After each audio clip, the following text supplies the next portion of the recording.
So, guys, we are back, and now we are going to talk about South African cricket team for Zimbabwe T20 Tri Series. And Neev is a very die-hard South African fan. So, my first question for you, Neev, can South Africa continue their winning momentum? Because after winning WTC, they won against Zimbabwe, and now it's this Tri Series, and that's a very high voltage Tri Series featuring New Zealand and Zimbabwe.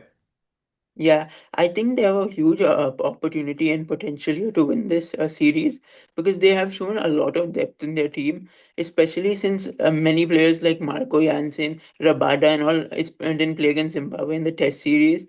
We saw a lot of these other guys like Lhuan-dre Pretorius, Corbin Bosch, and even Senrun Muthuswamy really show up when like these guys like Kagiso Rabada, Aiden Makram and all were in there. And one big name to mention, even though he won't be playing in the Tri Series, one very big depth piece that we saw that could be potentially play for South Africa in future series is VN Mulder.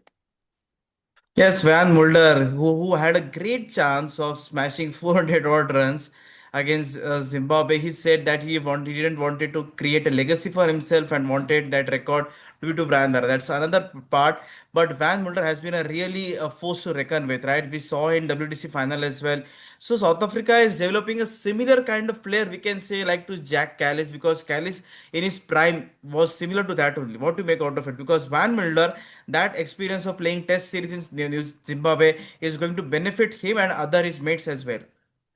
Yeah, yeah, definitely. I think that's a very good example. He could potentially end up being not as great as him, but he could potentially end up being as impactful as him in like the next couple of years to come.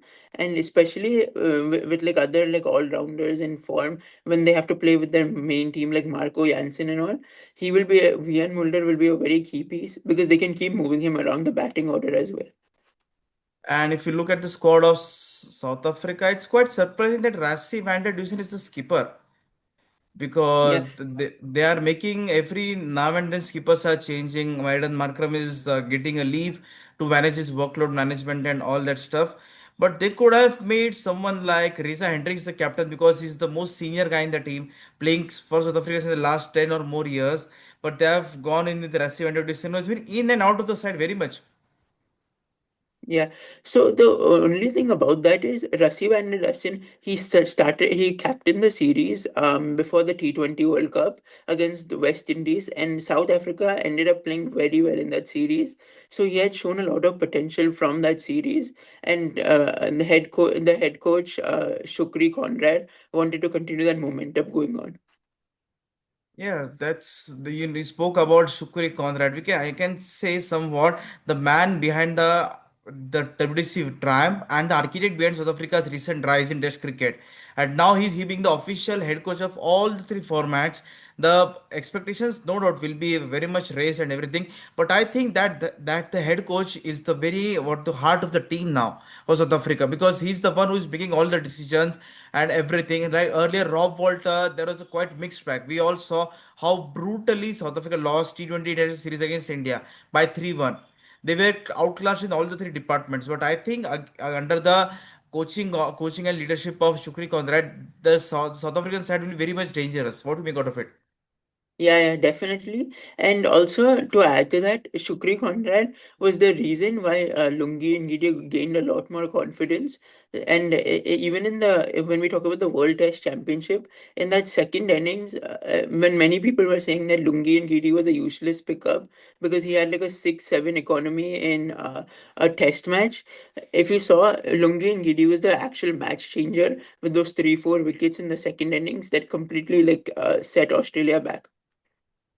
Yes, that's wow. That's how, and he delivered one of the finest performances against Australia in the WC final second innings. So you never count South African players. Even Rabada is not there, so Lungi Nidi, I think he can manage the death overs phase and a new ball if he gets a new ball. So it's quite an interesting phase, and Corbin Bosch is also there. So they have the resources and they have the backup. South Africa. It's not like if Rabada is not there. And one more important thing I would like to discuss: Andrik Notke. He has refused the central contract and he's very happy to be a freelancer completely. So what to make out of it? Because he's still young, he's still raw, he still has 7 to 8 years at least in his prime. Yeah, the thing with him is he's always managed to get injured. So even if we talk about like last year he got injured. Even like this current year before he joined with the IPL, he was injured the whole time. So he continues to get injured, and he in that way he's not a consistent piece that they could keep paying contracts to, because he won't continuously be there for the team like some of these other guys who play like 70, 80 T20s for the for South Africa. Yes, Anthony Knotke, that toe injury that ruled him out of WTC final and everything. So, what's your prediction? Like, will South Africa continue their winning momentum in Zimbabwe after winning Test series by 2-0? Will they able to win it? Because New Zealand is also there. We should not take New Zealand lightly because New Zealand, the silent assassins, they are very much. They know how to win the game from the jaws of defeat. Yeah, the thing with South Africa has a very good mix of left and right-handed batsmen. So if you see Lhuan-dre, he's a left-handed batsman. A very underrated name in this series is Senerun Muthuswamy. He's making his debut in T20, but for the Kawasal Newt for his domestic team Kawal, he has been one of the most underrated batsmen, and he's also provided some very impactful innings. And with the righty batsmen, they have obviously Corbin Bosch, who's a very good right-handed batsman. Then they have Gerald Coetzee, who comes down the order and can bat. Even though his bowling has struggled a little bit, he has shown potential to bat, especially in the IPL this season with GT, when he hit like the game-winning knock against Mumbai. So he's there. And then we have obviously there's Devol Brevis, who he really showed up for CSK this year. He's only played two T20 international matches and scored 5 runs. But the thing with him is he just needed more experience, more time, and things like that. Because when he was with Mumbai, I remember there was a lot of times where like his confidence would go down and things. But now, after playing one very successful season this year, his confidence has gone up, and it will translate to the international level as well. And also, we should not forget they've got Kwenda Mafaka, that left arm pacer, that rookie one. So he can be the surprise package and the dangerous fast bowler to watch out for.